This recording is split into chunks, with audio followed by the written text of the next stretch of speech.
자, 포만감은 포만감인데 그냥 포만감이 아니라 감각 특정적 포만감이래. 이게 뭔지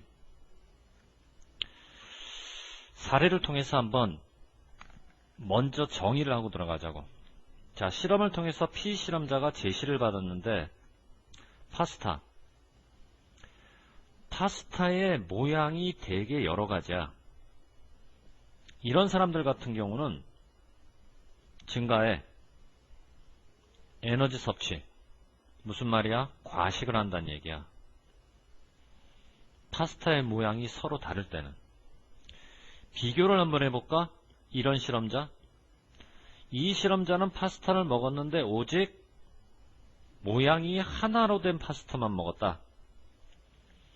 무슨 말이냐면 감각 특정적 포만이라고 하는 개념은 감각, 예를 들어서 여기서는 모양이 하나다 여러 개다 라는 걸로 봐서 이제 시감각을 얘기를 하는 걸 거야. 순전히 예를 들자면 시감각적으로 한 개짜리 식사를 먹었을 때는 한 개만 섭취하고도 배부르다는 느낌이 드는데, 시감각적으로 모양이 여러 개, 예를 들어 한 5개 모양으로 구성된 파스타를 주잖아? 이런 경우에는 한 개만 안 먹어. 5개 다 먹는다고. 그러면 이제 배가 부르다는 느낌이 드는 거지. 예를 들어서 시감각이야. 뭐 다른 감각이 들어갈 수도 있지. 그러니까 사람이 포만감을 느끼느냐 포만감을 느끼지 않느냐는 경우에 따라서는 감각이 좌지우지할 수가 있는데, 그런 경우 감각이 많으냐 적으냐에 따라서 포만감이 빨리 드느냐 적게 드느냐가 결정이 되고, 감각의 종류가 늘어나면 늘어날수록 많이 먹게 된다는 얘기지. 그러니까 감각적 다양성과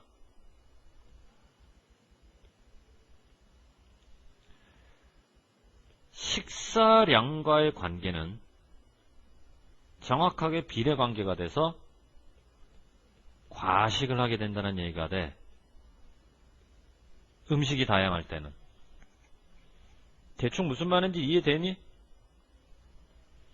대충 논리가 이렇다라고 얘기를 하고 우리가 본격적으로 보자고. 그렇게 해서 이제 그냥 포만이 아니라 감각 특정적 포만. 어쨌거나 포만이라는 얘기는 배가 부르다는 얘기니까 식욕은 어때? 배가 부르면 당연히 감소가 되지. 그럼 여기서 말하는 식욕이라고 하는 건 뭐냐면 주관적인 선호야. 자기가 먹은 음식에 대한. 그래서 감각 특정적 포만이라고 하는 것은 자기가 먹은 음식에 대한 주관적인 선호, 다시 말해서 식욕이 감소가 된다. 포만감을 느끼면. 그렇다고 해서 자기가 먹은 음식에 대한 쾌락이 바뀌느냐? 그렇지는 않아. 바뀌지는 않고. 변화 없이. 자, 꾸민다. 여러분들 퓨는 수를 나타내고 레르는 양을 나타내는 거 알지? 양이란 많든 적든 셀 수가 없으니까 단수명사 들어가는데, 반면에 수는 반드시 복수명사 들어가야 되는 거 알지? 명사를 가만히 보니까 s가 없네. 단수명사라는 얘기고, 명사가 단수일 때는 뭐를 쓴다? little을 써야 돼. few를 쓸 수 없어. 자, 그래서 이제 감각 특정 포만이라고 하는 건 뭐냐면 음식에서 느끼는 쾌락의 변화 없이, 다시 말해서 여전히 음식은 맛있는데 포만감이 드니까 식욕이 감소가 되는 거야. 사람들이 소비를 해서 먹지? 다양한 음식? 그러면 그런 사람들은 과식을 하는 경향이 있어. 감각 특정 포만의 결과 음식이 다양하면 과식을 야기한다. 음식이 다양하면 과식을 얘기한다. 봐봐. 감각 특정적 포만. 감각이 1개 나오느냐 5개 나오느냐. 1개 나오면 1개만 먹고 포만감이, 5개 나오면 1개만 먹으면 안되고 5개를 먹어야 포만감이. 감각적 다양성에 따라 식사량은 늘어나고 과식을 하게 된다. 음식이 다양하면 과식한다. 음식이 다양하면 과식한다. 선생님이 앞에서 했던 얘기가 똑같이 반복이 되지, 그지? 이렇게 다양하잖아, 음식. 그러면 사람들이 훨씬 더 많이 먹어. 그렇지 않는 경우보다.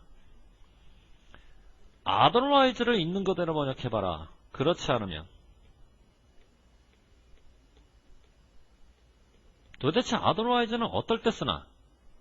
앞에 나왔던 논리를 정반대로 가정할 때. 앞에 어떤 논리가 나왔니? 음식이 다양하다는 논리가 나왔으니까 여기서 그렇지 않다면은 음식이 다양하지 않다면을 의미하는 거야. 이해되었니? otherwise가 의미한 바를 우리말로 써봐라. 음식이 다양하지 않다면.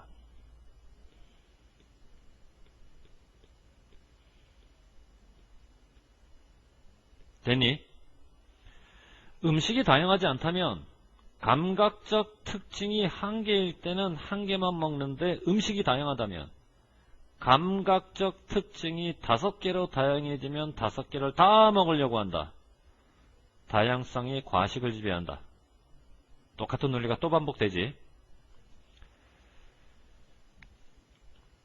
그러니까 이런 사람들 같은 경우는 배가 부르면 포만감이 들어서 그만 먹어야 되는데 이런 사람들은 배가 불러도 포만감이 들지 않아서 계속해서 먹는다고.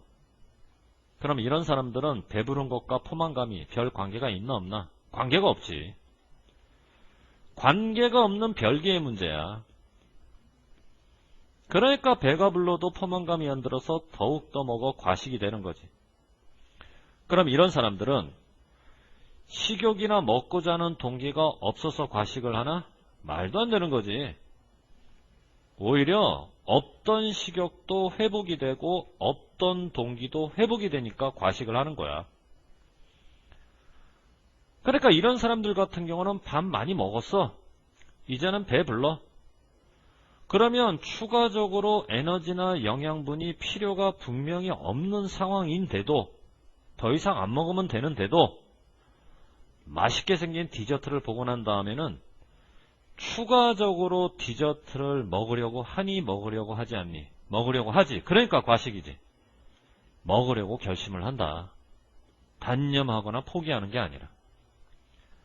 그래놓고 이제 사례를 주는 거라고. 어떤 사례를 주나? 좀 전에 봤던. 똑같은 파스타를 줘도 파스타의 모양이 다양할 때 많이 먹고 파스타의 모양이 하나뿐일 때는 별로 안 먹고 다시 말해서 자기가 먹는 음식의 성질이 바뀌면 근데 여기서는 어떤 성질이 바뀌었니? 모양이라고 하는 성질이 바뀌었지? 자, 지금부터 이 모양을 영양분으로 설명할 거야? 감각으로 설명할 거야? 감각으로 설명해야지 누가 모양을 영양분으로 설명해. 그러니까 음식의 성질이 바뀌는데 감각적 성질이 바뀌는 거야. 뭐 빨간 모양도 나오고 동그란 모양도 나오고 뭐 별 모양도 나오고 뭐 이런 식의 모양이 바뀌는 거지. 그러면 음식의 성질 중에서도 감각적 성질이 바뀐다. 이 감각적 성질이 바뀐다가 뭘 의미하는 거야? 그만큼 음식이 다양해진다는 얘기야. 그러면 이제 과식을 할 수밖에 없다는 거지. 감각 특정적 포만이라는 것이 왜 음식이 다양하면 과식을 이야기하는지 어느 정도 이해가 되니? 아우 힘들어. 혹시 빠진 거 없지? 다 했지? 자, 그러니까 감각 특정적 포만에서는 음식의 뭐가? 다양성이, 희소성이 아니라 어디에 영향을 미치는 거야? 과식에 영향을 미친다는 얘기는 결국 소비된 음식이 질적인 문제가 아니라 양적인 문제로 들어가야지. 그래야 과식이지. 됐니? 자, 일단 통과 한번 해보고.